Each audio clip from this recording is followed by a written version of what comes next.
The submersible sump pump whirred with a determined rhythmic pulse, a mechanical heartbeat in the otherwise silent opulence of the August night. Karen White stood on the cool travertine tiles of her neighbor's pool deck, her sensible orthopedic sneakers planted firmly, her hands on her hips. The hose, thick as a python, snaked from the deep end of the glittering turquoise pool, over the manicured fescue grass, and terminated at a storm drain on the curb. She watched the water level drop with a satisfaction so profound it was almost spiritual. This was not vandalism. This was justice. This was order being restored. Just 2 nights ago, this very space had been a cesspool of chaos. Mark Jensen, the new owner of 214 Magnolia Bend, a tech bro transplant from California with a suspiciously flexible work schedule and a penchant for ironic t-shirts, had hosted a small get-together. To Karen, it looked less like a get and more like the fall of Rome. Music with a profane, thumping bass had rattled the hurricane-proof windows of her immaculate beige stucco home. Laughter, shrill and unrestrained, had pierced the tranquil suburban air, and the pool, this pool, had been filled with brightly colored inflatable monstrosities, a giant flamingo, a slice of pizza, a unicorn whose horn, she noted with disgust, was suggestively rainbow-striped. It was a flagrant violation of multiple covenants, conditions, and restrictions of the prestigious Lakes at Emerald Bay Homeowners Association, specifically, Article 4, Section 8, Noise Nuisance, which prohibited any sound audible beyond the property line after 10 p.m., and Article 9, Section 3, Pool and Water Feature Regulations, which strictly limited temporary recreational inflatables to a maximum of 2, neither to exceed 48 inches in any dimension. The flamingo alone was a crime against decency and zoning. Karen had documented it all. From her second-story home office, which she'd long ago dubbed her command center, she had filmed the entire sordid affair on her iPad, zooming in on each laughing face, each discarded red cup, each Jenga tower that teetered with forbidden glee. She had called the non-emergency police line. Of course, a weary-sounding officer had driven by, stayed for 3 minutes, and left, the music barely dipping in volume during his brief presence. Utterly useless. So, Karen had done what any responsible, civic-minded board member of the HOA would do. She had consulted the bylaws. While there was no specific provision for punitive drainage, Article 12, Section 1 gave the Architectural Control Committee, of which she was the eternally re-elected chairwoman, broad powers to rectify violations that detract from the harmonious aesthetic and general welfare of the community. She decided that a pool, having been the scene of such a crime, was a continuing aesthetic detraction. Draining it was not just a rectification, it was a baptism. Cleansing the neighborhood of its sin, the pump had been an investment. She'd bought it a year ago after Hurricane Brenda, ostensibly for her own flooded basement, but really, she knew, for an occasion such as this, a tool for restoring balance. As the last few inches of water gurgled into the pump's intake, she felt a swell of pride. Her late husband, Robert, man for whom rules were not merely guidelines, but the very scaffolding of a civilized life, would have approved. He would have called it decisive action. She clicked off the pump, the sudden silence almost as loud as the previous hum. Methodically, she coiled the hose and dragged the heavy pump back across the lawn, her path careful to avoid crushing the delicate blades of grass. She'd have to issue herself a warning for that later, just to maintain impartiality. She slipped back through the unlocked side gate. Another violation. Article 6, Section 5. All property gates must be secured at all times and returned to the sterile sanctuary of her own home. She washed her hands, scrubbed the mud from her sneakers in the utility sink, and went to bed, sleeping more soundly than she had in weeks. The next morning, the scream was everything she had hoped it would be. It wasn't a scream of terror, but one of pure, unadulterated outrage. It was the sound of a man-child discovering that the world did, in fact, have consequences. Karen was already in her command center, sipping her chamomile tea. She adjusted the zoom on her binoculars, focusing on Mark Jensen as he stood in his swim trunks, a towel slung over his shoulder, gaping at the pathetic, puddle-strewn basin of his once glorious pool. He ran a hand through his artfully messy hair. He spun around looking for a culprit, his eyes wild. He kicked a patio chair, which skittered and fell over. Temper, Karen thought, taking a delicate sip. Another potential violation. Article 3, Section 2, Maintenance of Property in Good Order. She watched as he stomped around the perimeter, discovering the muddy tracks from the pump, the disturbed patch of grass, the faint scrape marks on the travertine. He pulled out his phone, his fingers flying across the screen, probably calling his tech bro friends to complain. Then, his head snapped up. He looked directly at her house. Karen didn't flinch. She held his gaze through the powerful lenses, a general surveying the battlefield. She saw the dawning realization in his eyes, the disbelief curdling into fury. He pointed a finger, a gesture so vulgar she almost gasped. Then he started marching. Straight across his lawn, straight across hers. This was it. The confrontation. She had prepared for this. She smoothed her cream-colored cardigan and descended the stairs, intercepting him just as his fist was raised to hammer on her door. She opened it before he could knock, her expression one of polite, professional inquiry. "Mr. Jensen," she said, her voice calm and even. "To what do I owe the pleasure? I must remind you that solicitation is prohibited without prior written consent from the HOA board." He stared at her, his face flushed a deep, mottled red. "Why owe you? You drained my pool." "It wasn't a question." "I'm not sure I understand what you're referring to," Karen said, feigning confusion. "Has there been some sort of equipment malfunction?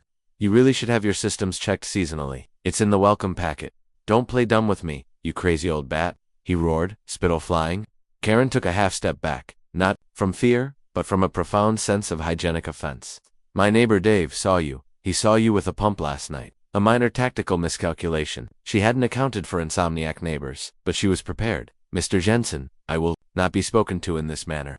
Your tone is aggressive and, frankly, threatening. As for Dave, if you mean David Petrie of 210 Magnolia Bend, his property is currently in violation for unapproved decorative lawn gnomes, so I would take any testimony from him with a grain of salt." "Lawn gnomes?" Mark sputtered, his brain seeming to short circuit. "You drained 20,000 gallons of water from my pool because of lawn gnomes." "Of course not," Karen said with a dismissive wave of her hand. "That's an entirely separate issue for which Mr. Petrie has already received 2 written warnings. My actions last night and I'm not admitting to anything, you understand? This is purely hypothetical, would have been a direct response to your illegal gathering 2 nights ago, an event which, I have on video, violated at least 7 HOA bylaws and several municipal noise ordinances."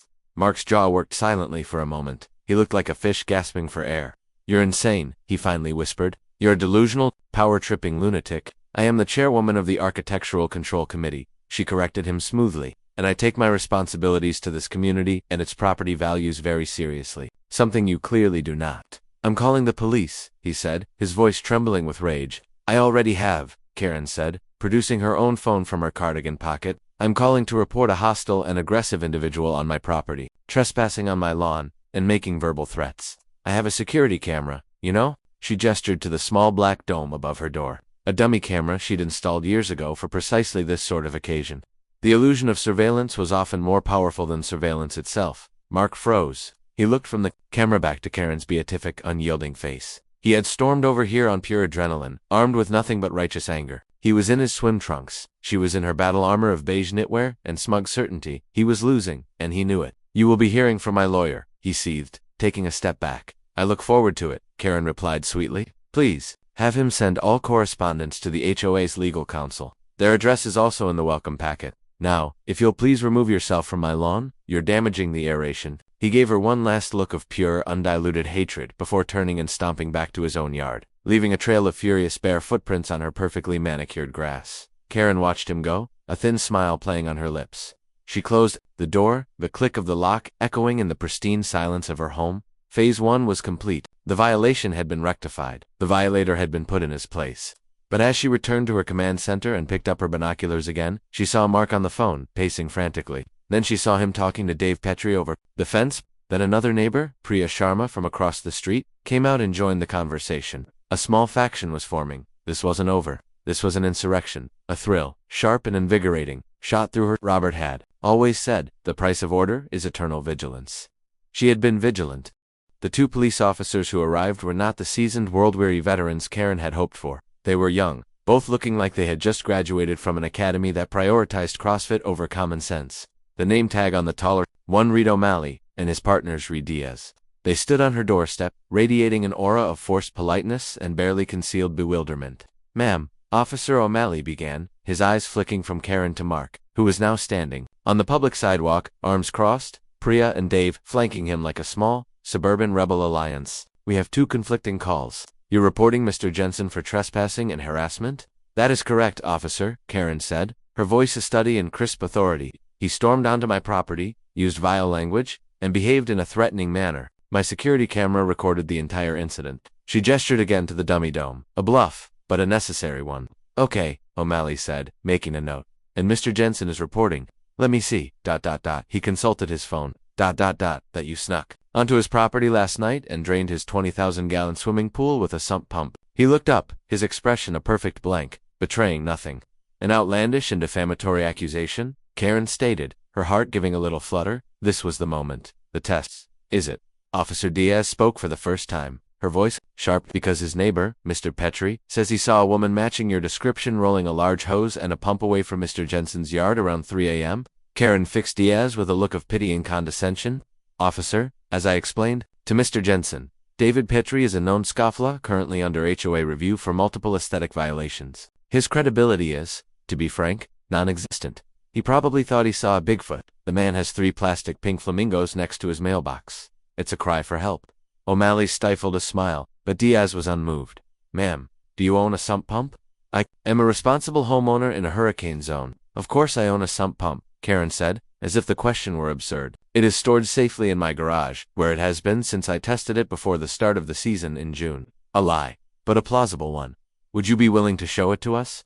Diaz asked. Karen's mind raced. The pump was in the garage. Yes, but it was still damp. There might be grass clippings on the wheels. It was a risk. Officers, I'm not entirely comfortable with a search of my private property without a warrant. I have been the victim here, and I feel as though I am being treated like a suspect. She placed a hand on her chest, her expression wounded. I am a 62-year-old widow, a pillar of this community. She pointed a trembling finger at Mark, is a disruptive influence who has flaunted our community's standards since the day he moved in. Okay, look, O'Malley cut in, clearly wanting this to be over. Here's what we have. We have a trespassing and shouting match, which is basically a he said, she said, and we have an allegedly drained pool, with no physical evidence linking anyone to it. There are no signs of forced entry. Mr. Jensen admits his side gate was unlocked. Another bylaw violation. Karen couldn't help but interject. O'Malley ignored her. So, criminally, there's not much we can do right now. This is a civil matter, a dispute between neighbors. Our official recommendation is for you all to try and work this out like adults, or take it to civil court. We will be filing a report, and that's about it. He turned to Mark. Sir, stay off her property. Ma'am, do not interact with him. If either of you harasses the other, call us again, and there might be actual charges. Understand. Mark looked apoplectic. So that's it? She gets away with it. We don't have proof she did anything, Sir Diaz said flatly. Just like she doesn't have proof you were going to do more than yell. For now, everyone go back to your houses. The officers departed, leaving a cloud of unresolved tension hanging in the humid air. Mark glared at Karen, a look of profound promise in his eyes. It was a promise of retribution. He herded his small band of rebels back to his property, and they immediately huddled together, plotting. Karen retreated into her house, her victory feeling strangely hollow. She had won the battle with the police, but the war had just become infinitely more complex. They hadn't believed her, not really. They had just been unable to disprove her story. A subtle but crucial difference. It meant the system she had put her faith in, the official, uniformed system of law and order, was flawed. It was lazy. It couldn't see the clear moral lines that she saw. It meant she was truly on her own. The Jensen infraction file needed a new, more aggressive strategy. Phase 2 would be a campaign of meticulous, overwhelming documentation. She would build a case against Mark Jensen so thorough, so damning, that the HOA board would have no choice but to act. They could levy fines. They could place a lien on his house. They could, in the most extreme and delicious of circumstances, initiate foreclosure proceedings for chronic non-compliance. For the next week, Karen became a ghost, a surveillance state of one. Her command center was her world. She set up a tripod for her iPad, a long-range microphone she'd bought for bird watching, and a complex system of mirrors to see around the side of his house. She chronicled everything. Monday, 9:17 a.m., trash. Receptacles placed at curb 3 hours prior to the allowable 12 p.m. window. Article 5, Section 2. Photographic evidence taken. Tuesday, 2:40 p.m., a package from Amazon left on the front porch for more than 6 hours, creating an unsightly appearance. Article 3, Section 4. Time-lapse video created. Wednesday, 7:15 p.m., the unmistakable scent of charcoal grilling. Gas grills only, per the 2019 addendum to Article IX. Olfactory evidence noted, corroborated by a wisp of dark smoke visible over the fence. Friday, 8 o'clock am. Lawn care service truck parked on the street, leaving a slight oil stain on the asphalt. Violation of commercial vehicle restrictions and property defacement. Photos of license plate and stain captured. Interspersed with her surveillance were her memories. The work was lonely, and in the long, silent hours, her mind drifted back to Robert. He had been an auditor for a large accounting firm. He loved spreadsheets, order, and the beautiful certainty of numbers. He had been the one to draft half of the HOA bylaws himself, finding a poetic elegance in the precise language of restriction. A good fence not only makes a good neighbor, Karen, he used to say, tapping a freshly printed rulebook, it creates a predictable and therefore comfortable reality. It eliminates the anxiety of the unknown. She was doing this for him, to preserve the predictable, comfortable reality he had built. But as she watched Mark Jensen's life unfold through her lenses, a strange and unwelcome emotion began to surface, a flicker of something almost like envy. He had friends over. Priya and Dave were there almost every day, sitting by the empty pool, drinking beer and laughing. They were bringing him food, casseroles and things in Tupperware, as if he'd suffered a bereavement. He worked from his patio, shirtless, his laptop gleaming in the sun. He played fetch with a golden retriever he seemed to have acquired overnight, a clear violation, as all new pets required a 30-day board approval period. His life was messy, spontaneous, and filled with people. Her life was clean, orderly, and silent, save for the hum of the air conditioner and the imagined sound of Robert's approval. One afternoon, she watched as Priya helped Mark install a security camera system. Not a dummy one like hers, but a real one, with multiple cameras pointing at his pool, his yard, and, most pointedly, directly at Karen's command center window. It was a declaration of digital war. The unease in her stomach grew. She was the one watching, but suddenly she felt like the one being watched. The power dynamic was shifting. Her moment to strike came 2 weeks after the great draining, the monthly HOA board meeting. It was held in the community clubhouse, a sterile room with beige folding chairs and a water cooler. The other board members were Harold, a retired dentist with a hearing aid that whistled, Brenda, a real estate agent who saw the HOA as a tool to inflate her commissions, and Tom, a meek IT manager who always voted with the majority. Karen came prepared. She had a binder, 3 inches thick, with color-coded tabs for each of Mark Jensen's violations. She had slideshows, she had charts. She began her presentation with the solemnity of a prosecutor delivering a closing argument. Esteemed members of the board, she began, her voice resonating in the quiet room. We are facing a crisis. A cancer has taken root in our community, and its name is Mark Jensen, of 214 Magnolia Bend. For 20 minutes, she laid out her case. She presented the evidence of the trash cans, the Amazon package, the charcoal smoke, the oil stain. She projected the photos onto a screen, a grim gallery of suburban transgressions. Harold fiddled with his hearing aid. Brenda checked her phone. Tom doodled on a notepad. And these are just his minor infractions, Karen continued, her voice rising with passion. They paint a picture of a man with a fundamental disrespect for our way of life. This all came to a head with the illicit gathering on August 15th, an event of such debauchery that it necessitated decisive action. What decisive action? Harold asked, leaning forward. Karen paused for effect. The violation was so severe that the pool itself, the very vessel of the infraction, became a monument to his contempt for our rules. It had to be neutralized. Brenda looked up from her phone, a glimmer of interest in her eyes. Neutralize. The clubhouse, once Karen's seat of power, had transformed into a courtroom for a trial she hadn't known she was facing. Mark Jensen stood before the board, not as the accused, but as the prosecutor. His voice was calm, steady, and devastatingly reasonable. My complaint? He began, tapping the folder he'd placed on the table, details a targeted campaign of harassment by Mrs. White, culminating in an act of vandalism that caused an estimated $2,000 in damages between the cost of the water, the chemicals to rebalance it, and the potential strain on the pump motor from being run dry. He'd done his homework. He had numbers. Robert would have respected the numbers. Furthermore, Mark continued, I have testimony from 6 other homeowners, he gestured to the crowd, who have felt personally targeted, harassed, and intimidated by Mrs. White's overzealous, and often deeply personal interpretation of the HOA bylaws.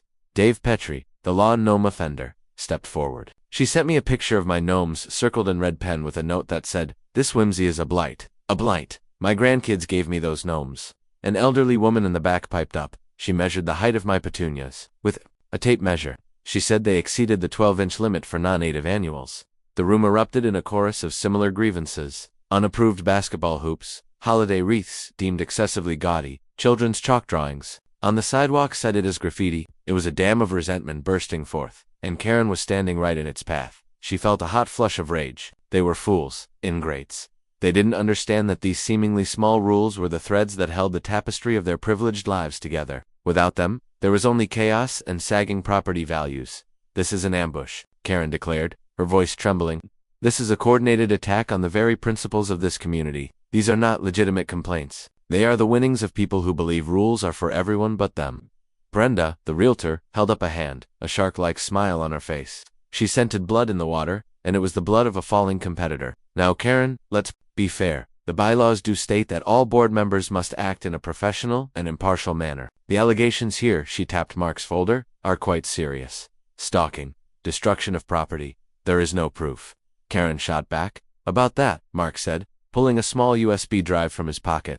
As you know, after the incident, I installed a new security system, a very good one. I'd like to show the board a short video. It's from last Tuesday, around 2 a.m. Tom, the meek IT manager, nervously hooked the drive up to the clubhouse laptop and projector. The screen flickered to life, showing a crystal-clear night view of Mark's backyard. The empty pool gaped like a wound in the center of the frame. The timestamp in the corner read 2:04 a.m. For a moment, nothing happened. Then, a figure crept into the frame from the side. A figure in a beige cardigan and sensible sneakers, holding a tape measure. It was Karen. The room gasped. The video showed her meticulously measuring the distance between Mark's new security camera and the property line. She jotted down notes on a small pad. Then she crept over to his new gas grill and examined the serial number plate, writing that down as well. Finally, she approached the kennel where his new golden retriever was sleeping. The dog, a friendly-looking creature, just lifted its head and thumped its tail. The video version of Karen peered at the dog, then at her notepad, as if cross-referencing it with some internal database of canine sign. The video was damning. It was irrefutable proof of her trespassing, her obsessive snooping in the dead of night. It wasn't the act of a diligent board member. It was the act of a stalker. Karen's face burned. She felt the eyes of everyone in the room on her. The superiority, the righteous certainty that had been her armor for years, was cracking. She felt exposed. I was conducting a preliminary investigation into multiple new, unapproved installations. She stammered, the words sounding weak even to her own ears. The camera? The grill? The unregistered animal? At 2 a.m, Brenda asked, her eyebrows arched, without notifying the homeowner. Karen, that's not an investigation. That's breaking and entering. Mark pressed his advantage. I'm formally requesting the board to take 3 actions. First, to issue a cease and desist order to Mrs. White, prohibiting her from contacting me, my guests, or setting foot on my property. Second, to hold a vote of no confidence in her position as chairwoman of the Architectural Control Committee. And third, for the HOA to formally censure her and cover the cost of refilling my pool, as her actions were taken under the guise of her official position. Harold, the dentist, looked bewildered by the sudden complexity of the situation. Tom looked like he wanted to crawl under the table, but Brenda's eyes gleamed. This was her chance. With Karen out of the way, she could push through the bylaw changes she'd always wanted, allowing for sale signs on lawns, for instance, which Karen had always called tacky. I believe Mr. Jensen's requests are reasonable and deserve a vote, Brenda announced. All in favor of issuing a cease and desist. Brenda's hand shot up. Tom, after a nervous glance at Karen, and then at the crowd of angry homeowners, slowly, reluctantly, raised his 2 of 3. Harold abstained out of sheer confusion. The motion passed. A legal document from the very organization she had dedicated her life to, ordering her to stay away from the source of the problem. It was a betrayal of the highest order. All in favor of a vote of no confidence in Mrs. White's leadership of the ACC, Brenda asked, her voice triumphant. Again, her hand in Tom's went up. This blow was worse. It wasn't just a restriction, it was a stripping of her identity. She wasn't just Karen White, widow.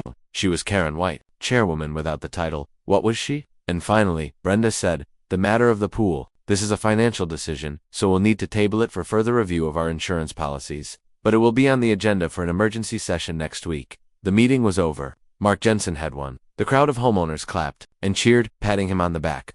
They dispersed, buzzing with the thrill of their successful coup. Karen sat frozen in her chair, the 3-inch binder of Mark's scenes looking pathetic and irrelevant on the table in front of her. Brenda gave her a pitying look that was worse than any insult. Maybe it's time to take a step back, Karen, for your own good. She walked home in a daze. The familiar, perfectly aligned houses of her neighborhood now seemed to mock her. The manicured lawns, the uniform mailboxes, the very order she had fought so hard to maintain it, all felt like a sham. Her key scraped against the lock of her front door. Inside, the silence was no longer peaceful. It was cavernous, accusatory. She went to the command center and looked out the window. Mark's allies, Priya and Dave, were already on his patio. Setting up a small folding table, Mark came out with a pitcher of what looked like margaritas. They were celebrating.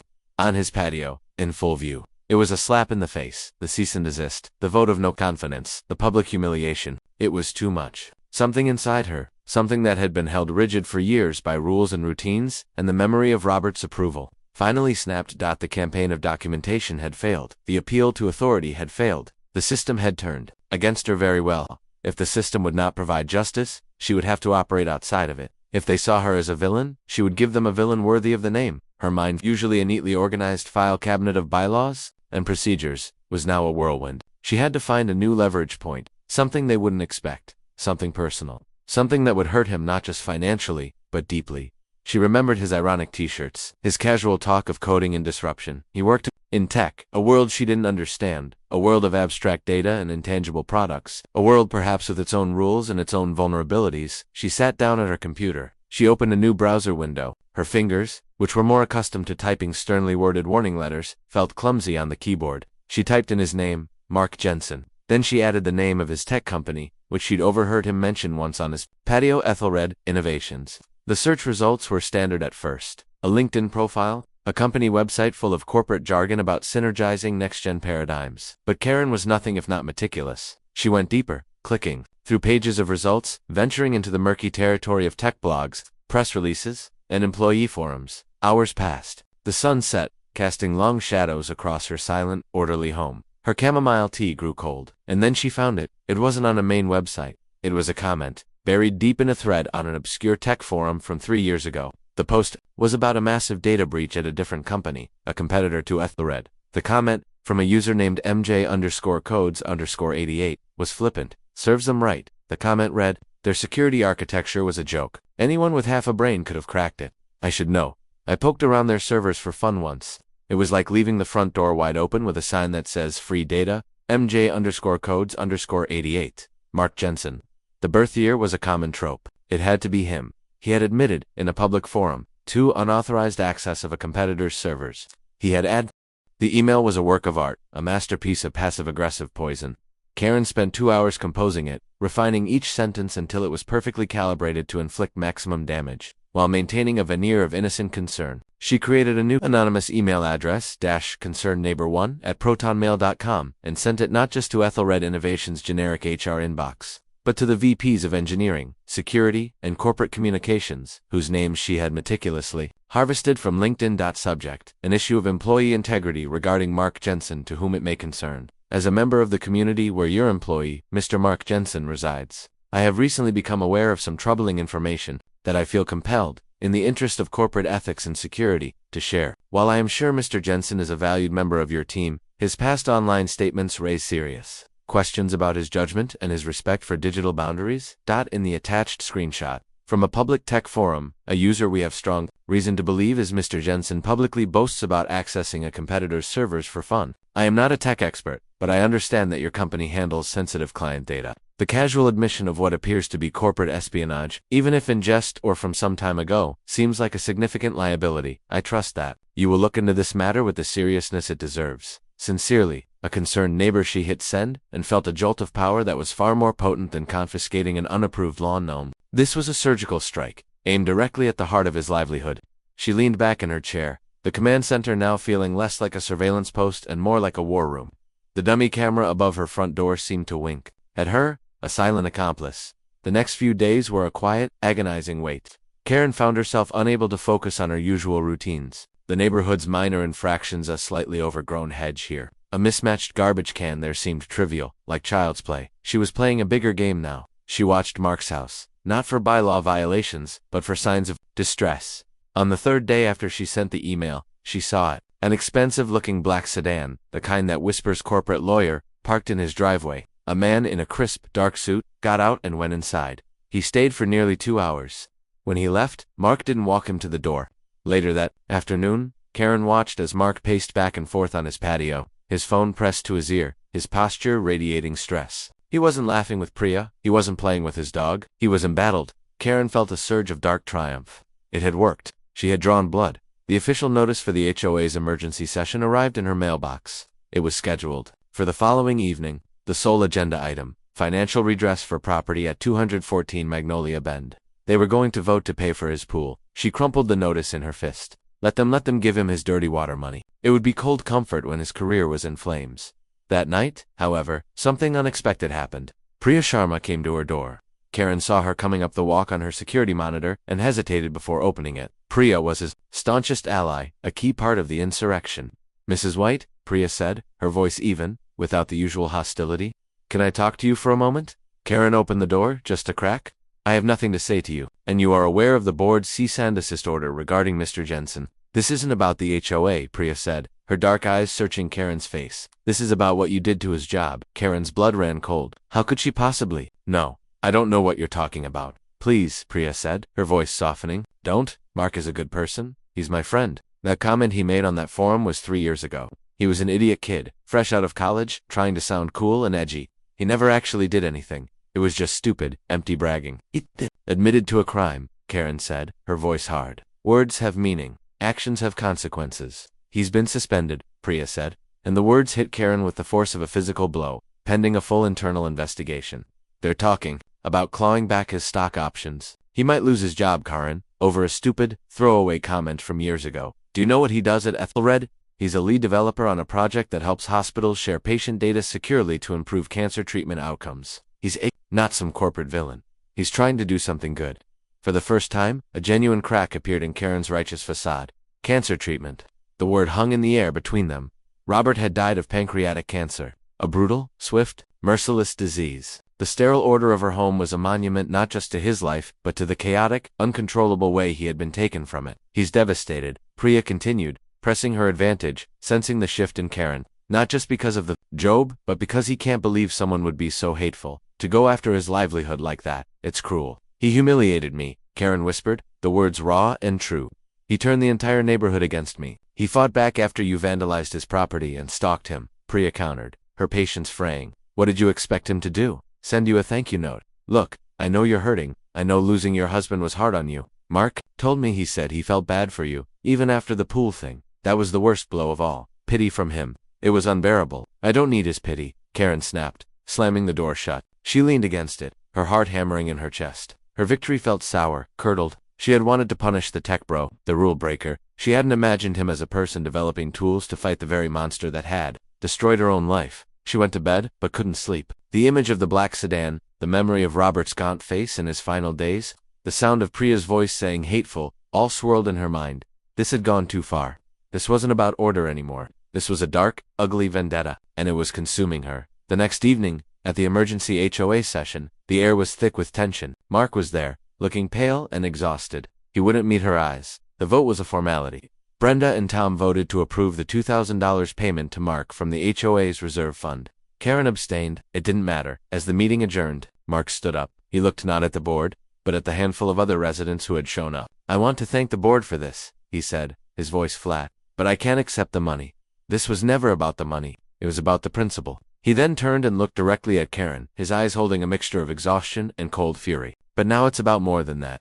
I think everyone in this community deserves to know what kind of person we're living with. He pulled out his phone and connected it to the projector. Not a video this time, but an email. Her email, the one from concernedneighbor1@protonmail.com. This anonymous email was sent to my employer 2 days ago, Mark announced to the stunned room. It contained a link to a stupid comment I made as a kid, and it was phrased to cause the maximum possible damage to my career. A murmur went through the room. This was a different level of conflict. This wasn't lawn gnomes or pool parties. This was real life. How do you know it was her? Brenda asked, looking at Karen with renewed horror. Because the IT security team at my company is very, very good, Mark explained, his voice dangerously calm. They traced the email's origin. It's heavily masked, of course, but they found the digital breadcrumbs, the originating IP address, before being routed through a dozen proxy servers, pinged for a fraction of a second from a router registered to Robert White at 212 Magnolia Bend. The room was utterly silent.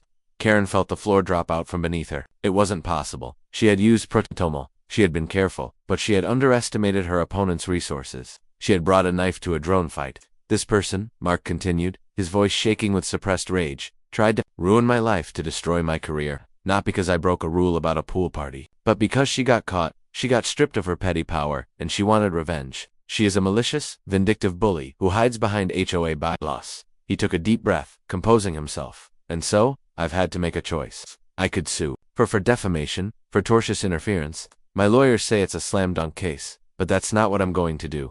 He looked around the room, at the faces of his neighbors. Instead, I'm going to use my skills for something a little more constructive. I spent last night doing a deep dive not into a person, but into our HOA, into the public records, the deeds, the incorporation documents, the minutes from every meeting going back 20 years. He clicked to the next slide. It was a complex diagram of land, parcels, and corporate entities. It turns out, Mark said, a new, sharp glint in his eye, that our community, the lakes at Emerald Bay, has some secrets, some very expensive secrets, especially regarding the preserved wetlands behind our properties. The ones our bylaws are so strict about protecting, the ones our late, esteemed founder, Robert White, was so passionate about. Karen's breath hitched. Robert? What did Robert have to do with this? Mark pointed to a name on the diagram. A holding company? She'd never heard of it. Seems our protected wetlands aren't just protected. They're slated. The clubhouse, which had been the theater for her triumphs and humiliations, was now a tomb. The residents filed out in stunned silence, whispering amongst themselves, throwing furtive, pitying glances back at Karen. They weren't looking at a tyrant anymore. They were looking at a fool, a relic. Mark Jensen didn't even give her a last look of triumph. He simply packed up his laptop, gave a quiet nod to Priya, and left. The victor of a war Karen hadn't even known they were fighting. She was left alone with Harold, Brenda, and Tom, the other board members. Harold was muttering about wetlands and zoning laws, utterly lost. Tom was studiously avoiding her gaze, doodling frantically on his notepad. But Brenda, the realtor, was staring at Karen with a look of cold, calculating appraisal. A commercial waterfront, Brenda said, her voice a low, awestruck whisper. Right behind our houses. That would be a disaster. Covenants or no covenants. The light pollution, the traffic. My God, the property values would be decimated. Her professional survival instinct had completely eclipsed any personal animosity. She looked at Karen as if seeing her for the first time.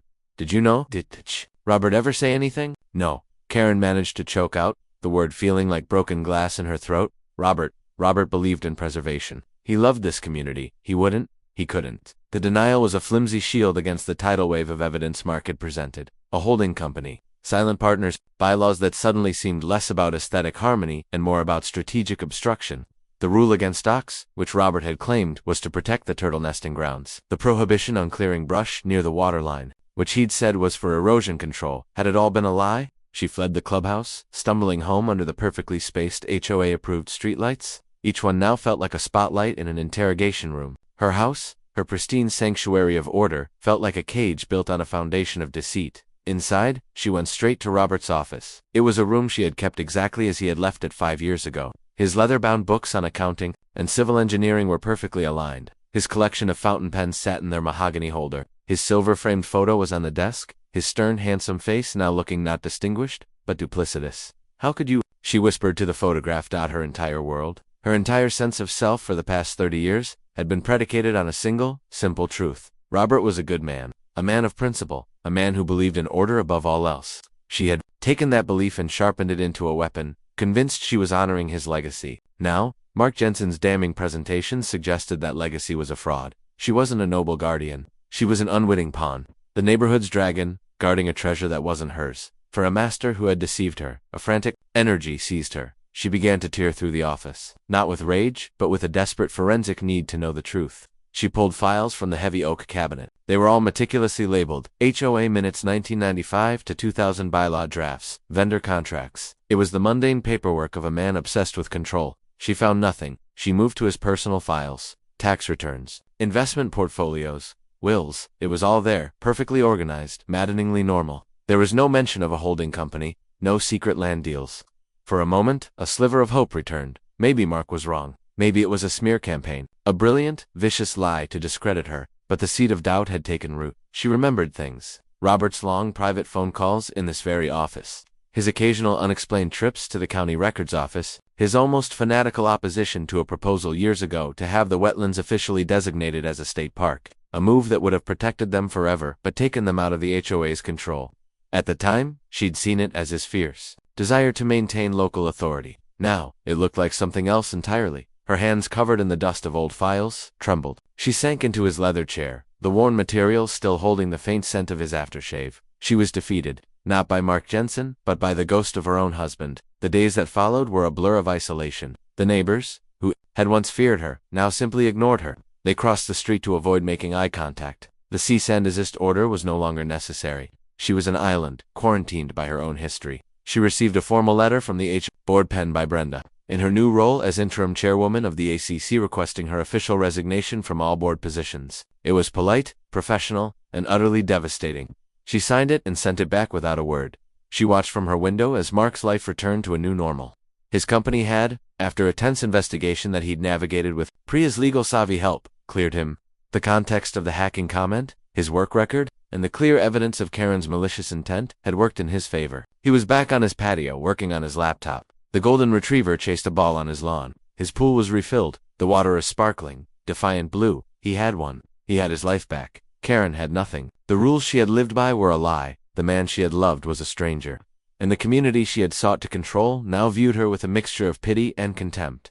One rainy afternoon, lost in a fog of grief and aimlessness, she found herself cleaning Robert's office, not looking for evidence, but simply trying to feel close to the man she thought she knew. She was dusting the large, framed map of the lakes at Emerald Bay that hung on the Walla developer's map from the community's inception. As her cloth passed over the heavy frame, she felt a slight give, a looseness. Curious, she examined it more closely. The back of the frame wasn't sealed with paper, but with a thin piece of mahogany, held in place by tiny, almost invisible clips. Her heart began to beat faster. This was Robert's style, a hidden compartment, a secret. With trembling fingers, she unfastened the clips and lifted the wooden backplate. Taped to the inside was not a single document, but a slim leather folio. It was cool to the touch. It felt important. She pulled it out and sat down at the desk, the folio lying before her like a final judgment. She opened it. Inside were not deeds or contracts. The first document was a geological survey report, dated 6 months before the land for the lakes at Emerald Bay was even purchased. It detailed extensive deposits of rare earth minerals lanthanum, cerium, neodymium, directly beneath the area designated as preserved wetlands. A handwritten note in Robert's precise script was clipped to it. Value estimate, $50 7 OM. Extraction viable with new leaching tech, so it wasn't a commercial waterfront. That was what Mark Jensen, with his public records search, had found. A cover story. The real secret was buried deeper. Literally, the land wasn't meant for condos, it was meant to be mined. The holding company wasn't a developer. It was a subsidiary of a major mining corporation. The next document was a list of names. The original investors in the holding company. She recognized 2 of them as Robert's old partners from his engineering firm. And a third name made her gasp. Harold, the bumbling, hearing it fiddling dentist from the HOA board. He wasn't just a confused old man. He was a silent partner, a conspirator, but it was the last item in the folio that made the world stop. It was a letter. Not to Robert, but from him, a draft, full of crossed-out words and revisions, dated just a month before his cancer diagnosis. It was addressed to the CEO of the mining corporation. I can no longer in good conscience continue with our arrangement, the draft read. My initial involvement was predicated on the understanding that the project would only proceed if extraction became environmentally neutral. Your new proposed methods are anything but. They will poison the water table for generations. I have spent 30 years building a community here, not a staging ground for environmental destruction. The bylaws I put in place were to protect the land until a safe method was found, not to serve as a smokescreen for your corporate greed. Consider this letter my official withdrawal. I am placing all relevant documents in a secure location and will take action to expose this entire affair if you attempt to move forward against my wishes. Karen read the letter again, and again, the words rearranged her entire reality. Robert hadn't been a greedy liar. He had been a man trapped. He had made a deal years ago, perhaps believing he could control it, and had spent the rest of his life trying to contain the monster. He had helped create the rules, the obsession, the fanatical control. It hadn't been to enable the project. It had been to stall it, to prevent it. He wasn't the villain of the story. He was its tragic, complicated hero, and in her blind, petty crusade, she had not only dishonored his memory, she had potentially dismantled the very defenses he had so carefully constructed. Mark Jensen's investigation had uncovered the first layer of the secret, the cover story. In his quest for justice against her, he had inadvertently alerted the very people Robert had been trying to stop. By exposing the land deal, he had put the property back in play. He had fired a starting gun. She was sure the mining company had heard. Karen looked from the letter to the window, her gaze settling on the dark, placid water of the wetlands, shimmering beyond the manicured lawns. It was no longer just a scenic backdrop. It was a treasure chest.